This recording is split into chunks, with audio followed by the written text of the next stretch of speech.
वो लड़की स्नान कर रही है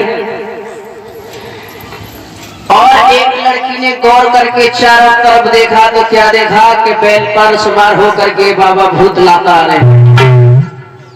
जो देखा सारी लड़की वो निकल करके उस सरोवर से भागी। उन्होंने अपने वस्त्र पहने तो क्या हुआ, देवयानी की जो वस्त्र थे वो शर्मिष्ठा ने पहन लिए और शर्मिष्ठा के जो वस्त्र थे वो देवयानी ने पहने।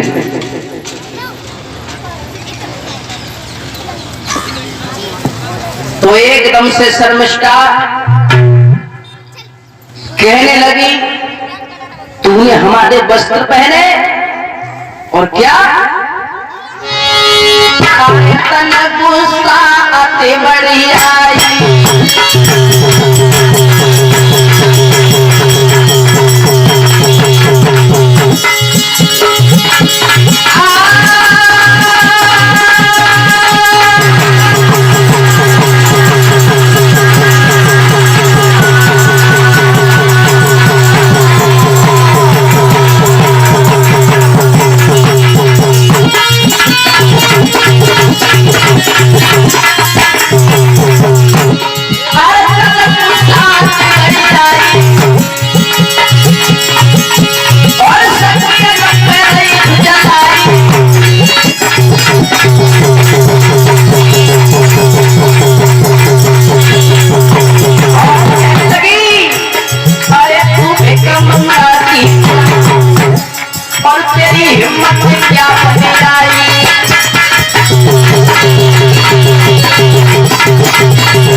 कहने लगी भिखमंगा की लड़की होने के बाद तूने हमारे राजसी वस्त्र पहने हैं, मैं तुझे जिंदा नहीं छोड़ूंगी। एकदम से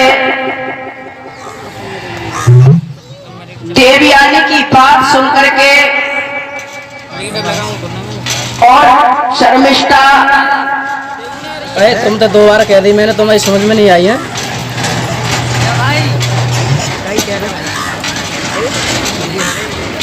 देवयानी कहने लगी है बहन मैंने धोखे से ये वस्त्र पहन लिए हैं, मैं उतार देती हूँ, तुम पहने नहीं। एकदम से आगे बढ़ करके बोली तेरा बाप हमारे दरवाजे पर कुत्ता और कौवा की तरह आस लगा करके बैठता, उस भिखमंगा की लड़की होने के बाद तूने मेरे वस्त्र पहने। आगे बढ़िए, आगे बढ़ के तार से का तमाचा दिया। अब शर्मिष्ठा ने गाल पर तमाचा तो मार दिया, लेकिन नई खुल की बिटरिया बहु रे रुखो बहु पे न वो बो आगे बढ़ी और उसने भी तार से न। अब खेल कूद तो बंद हो गया, नया नाटक शुरू।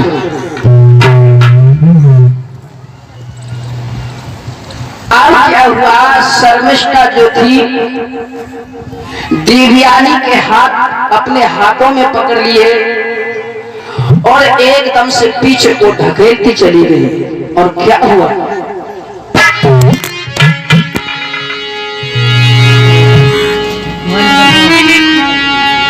और ढकेलती जब गई है, देवयानी समझा रही है बहन मुझको मत ढकेलो। और उसी समय क्या हुआ,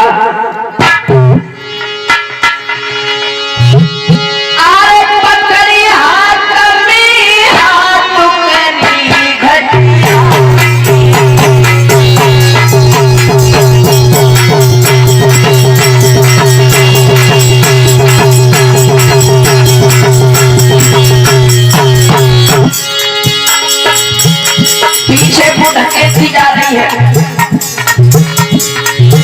और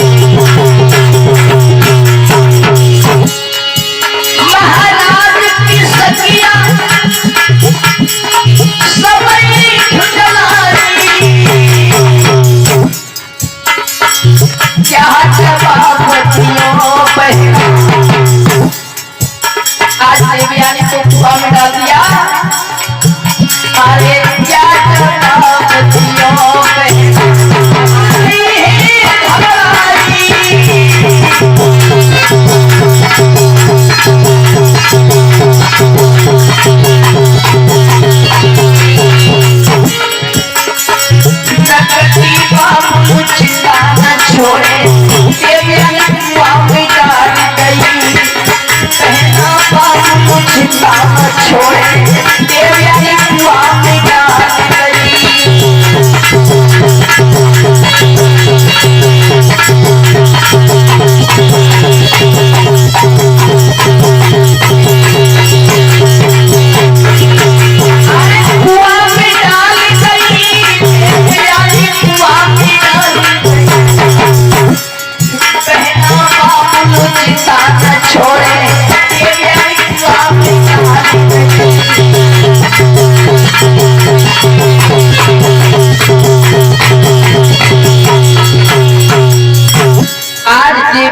को कुआं में डाल दिया और कुआं में डाल करके 10,000 सखियों को साथ लेकर के महलों में चली आई और सखियों से कह दिया अगर किसी ने जाकर के अपने अपन घर बता दिया तो सबकी खाल में भूसा भरवा दूंगा। याद रखना किसी सखी ने जाकर के अपने घर होठ नहीं खोले और शर्मिष्ठा ने भी नहीं बताया कि मैं देवयानी को कुआं में ढकेल करके चली आई है। सारी रात देवयानी बेचारी कुआं में पड़ी रही। श्री सुखदेव जी समझा करके कहने लगे हे राजन परीक्षित,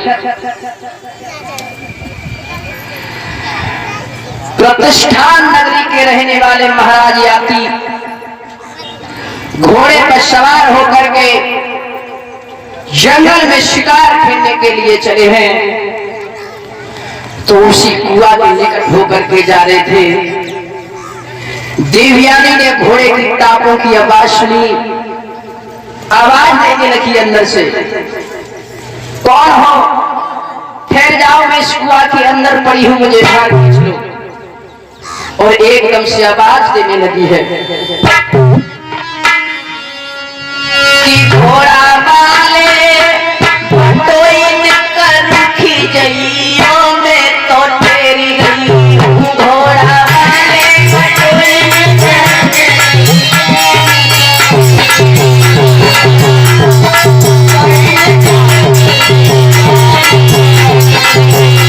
घोड़ा वाले पटोई रुकी गइयो में तो तेरी गई हूँ, घोड़ा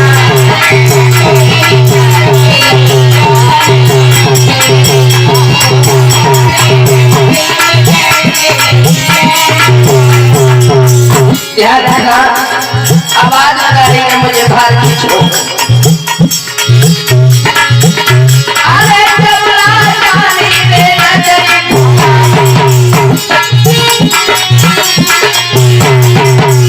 अरे जबरा जानी रे नजरी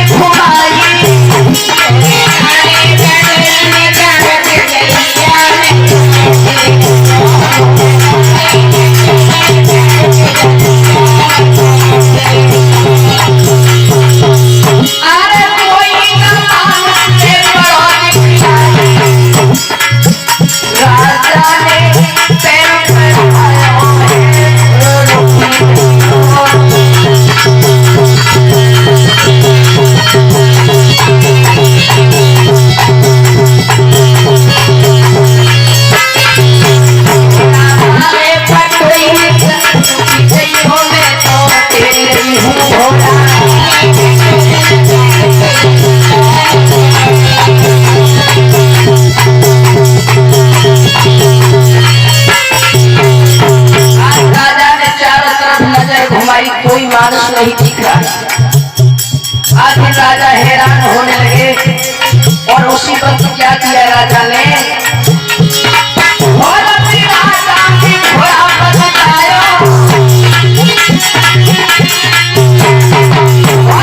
राजा की घोड़ा बतायो, अरे के दे राजा लगे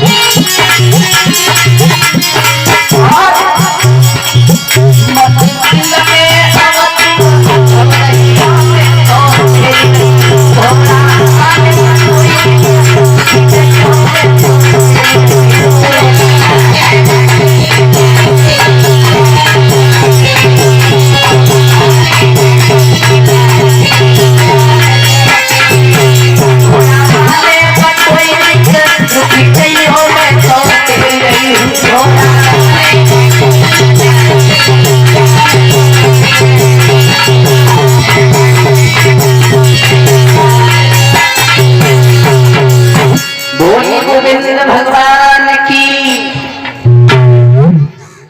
एकदम से श्रोता बंधु आवाज लगाने लगी है,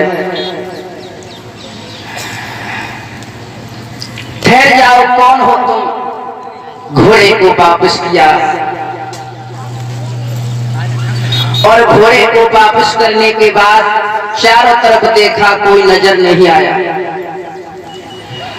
जब नजर नहीं आया है और जब कुआं के निकट आए हैं और कुआं में नीचे झुक करके देखा तो एक नौजवान लड़की पड़ी हुई है, वो भी वस्त्रहीन। महाराज पीछे को हट गए। एकदम से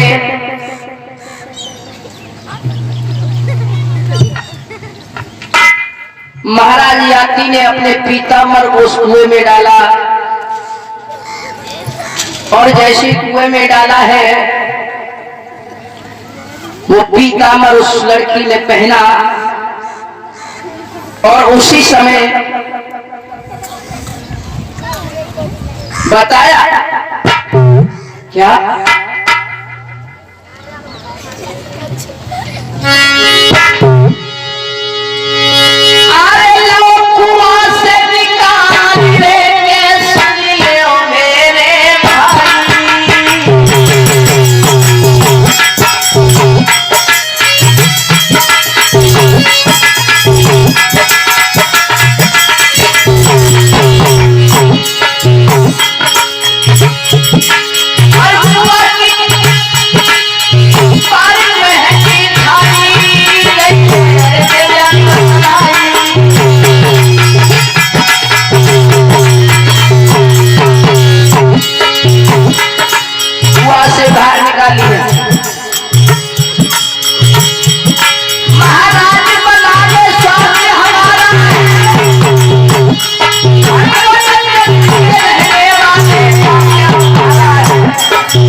से जो कुआं से बाहर निकाला,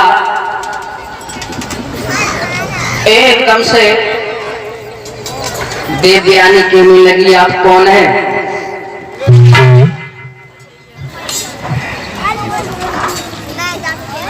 याती महाराज कहने लगे, तुम बताओ तुम इस कुआं में कैसे गिर गई? महाराज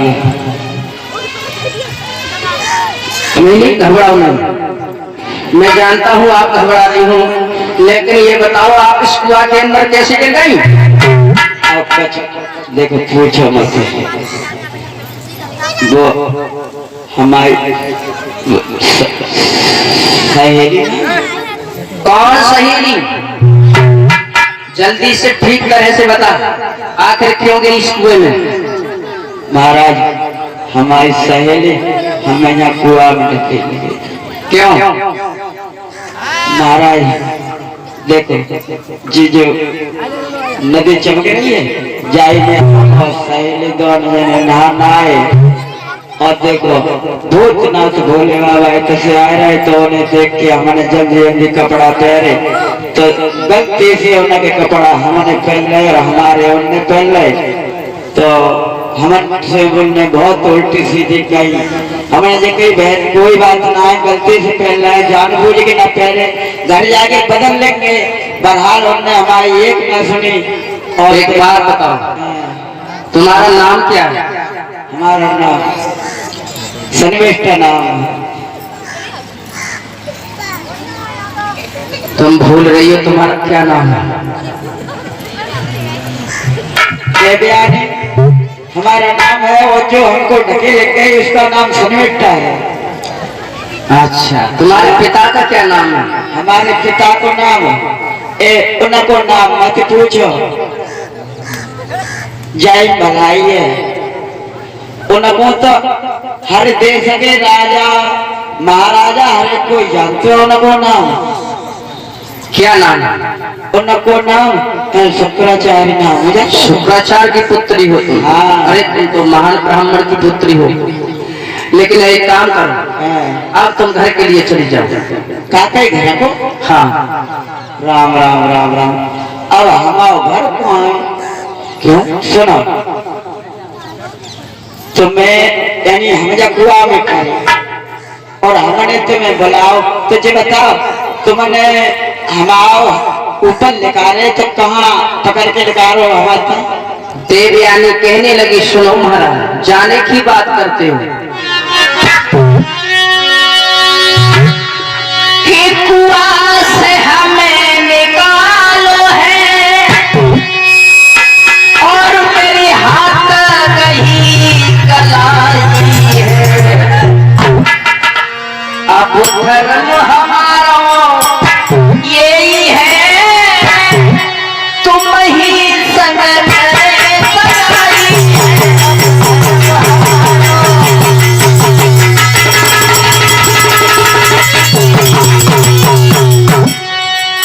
जवाब दिया देवयानी ने, महाराज तुमने हमारी कलाई को पकड़ाया और मेरा धर्म बनता है कि मैं किसी दूसरे के साथ अपना विवाह न करूं। एकदम से याति महाराज कहने लगे, तुम पागल हो गई हो, तुम एक ब्राह्मण की कन्या हो और मैं एक क्षत्रिय का बेटा हूं,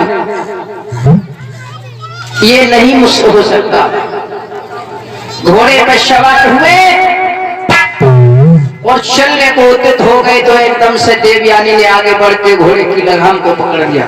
महाराज क्या बात है? देखो ऐसे मत करो, हम तुम्हारे गए हाथ जोड़कर अल्लाह का तो पाँच ले जितो तुम अन्याय कर रहे हो हमारे संग में। देवयानी तुम मेरी घोड़े की लगाम छोड़ दो, मुझे जाने दो। ना हम छोड़ेंगे, ऐसे वायदा करके जाओ तो छोड़ देंगे। नहीं। महाराज यात्री ने घोड़े की लगाम में झटका मारा, घोड़े को आगे बढ़ा दिया। देवयानी बेचारी खड़ी की खड़ी रह गई और चल करके अपने पिता के पास पहुंची। पिता ने पूछा, बेटी तुम सारी रात कहाँ रही? हाथ जोड़ करके कहने लगी, बाबुल तुम्हारे शिष्य की कन्या मुझे कुआं में ढकेल करके चली आई और उसने तुम्हारे पत्र कही अपशब्द भी कहे हैं, तुमको भिकमंगा और कुत्ता और कौवा भी कहा है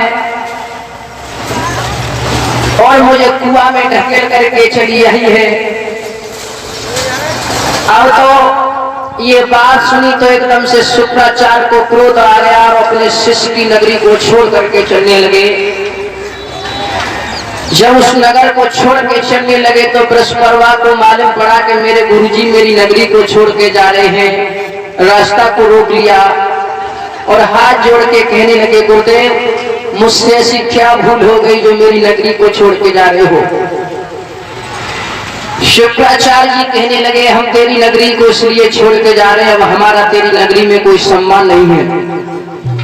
तेरी बेटी हमारी बेटी को कुआं में ढकेल करके चली आई और हमको कुत्ता भिकमंगा और कौवा तलक कहा है।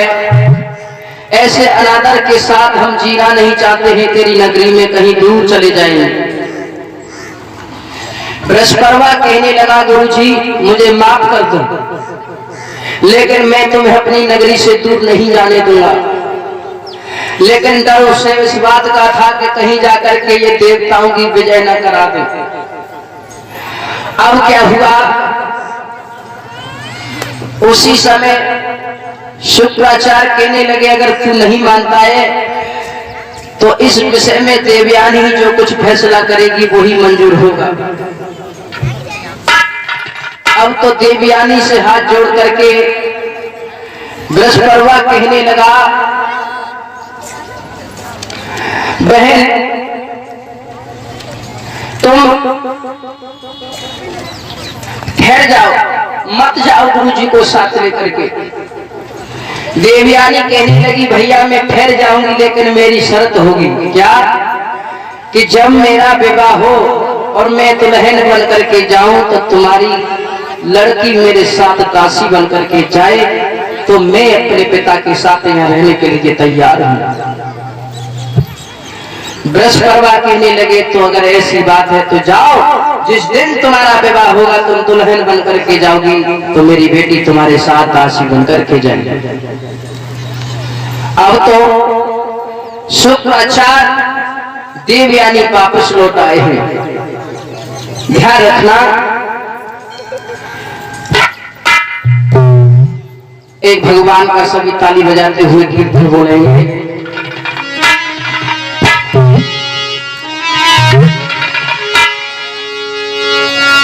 कि काया रतन जड़ी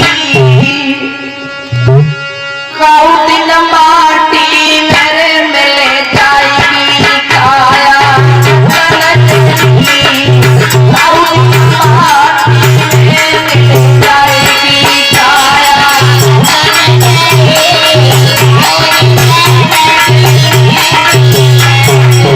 काया रतन जड़ी काऊ दिन माटी मेरे मिले जाएगी।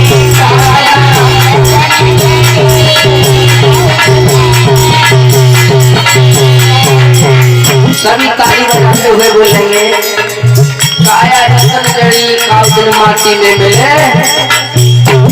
ये शरीर, इस शरीर का कोई भरोसा नहीं है। मेरी माता बहनाओं बताया है, सिद्ध जल पावत गगन समीरा। सिद्ध जल पावत गगन समीरा।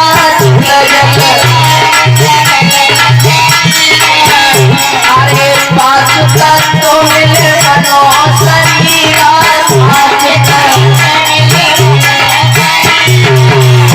अरे पांच तत्व मिले रचो शरीरा।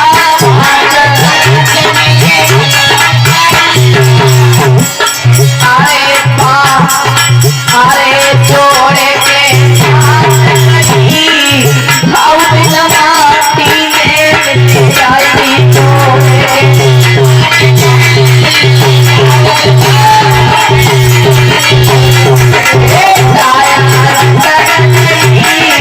काऊ दिन माटी में मिल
श्री राधे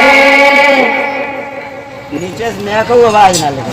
काया रत्न जड़ी काल दिन माटी में मिले, इस शरीर का कोई भरोसा नहीं है मेरी माता बहनाओ।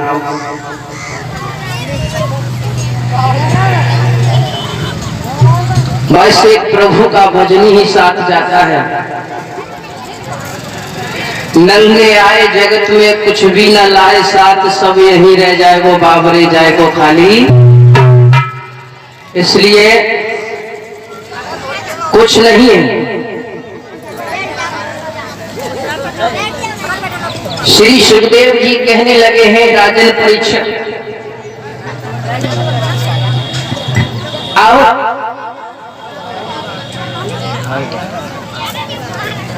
देवयानी शुक्राचार्य बाप पे चले आए।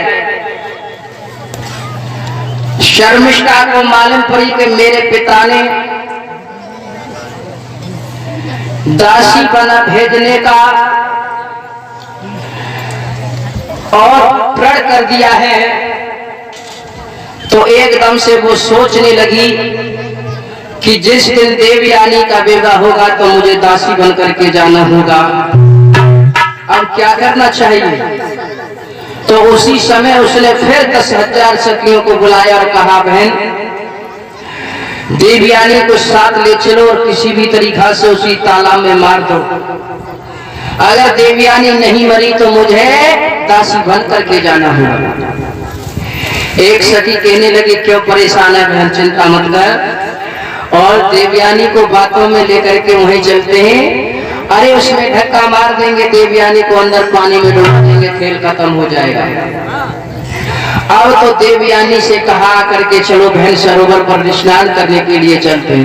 कहने लगे नहीं आज हमारा मूड नहीं है, हम नहीं जाएंगे। जवाब दिया चलो, लेकिन देवयानी चली आई, 10,000 सखियां साथ में हैं, सभी स्नान करने लगी, लेकिन देवयानी ने उस दिन स्नान नहीं।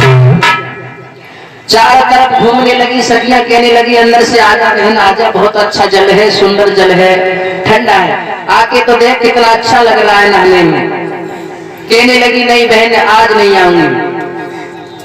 तब क्या हुआ, वही प्रतिष्ठान नगरी के रहने वाले महाराज यात्री घोड़े पर सवार होकर के उसी सरोवर के समीप एक वृक्ष था, घोड़े को वहीं रोक दिया और घोड़े को वृक्ष से बांध करके विश्राम करने लगे।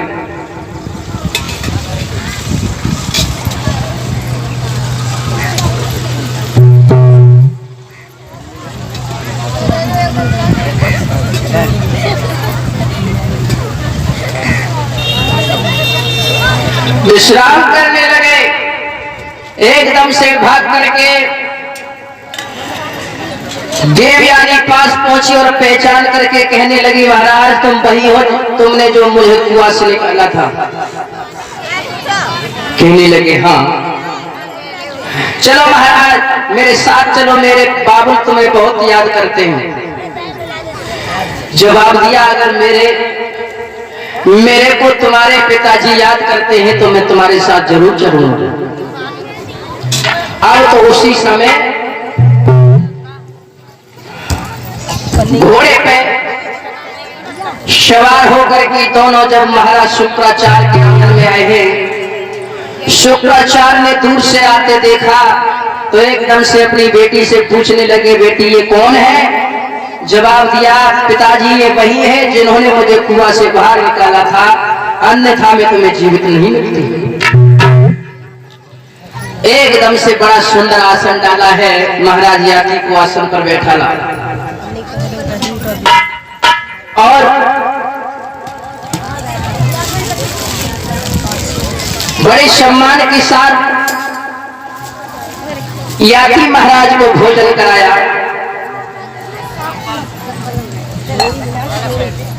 उसके बाद अपनी लड़की से पूछने लगे बेटी इनका स्वभाव कैसा है?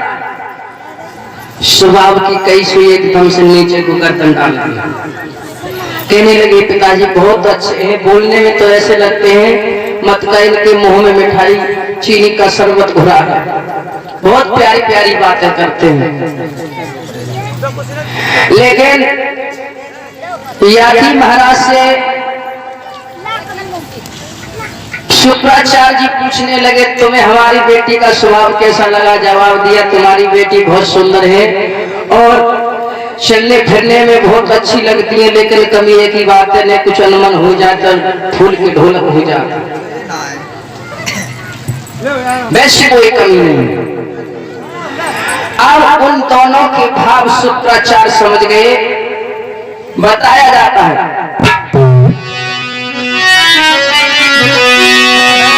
शर्माने लगी है देवयानी,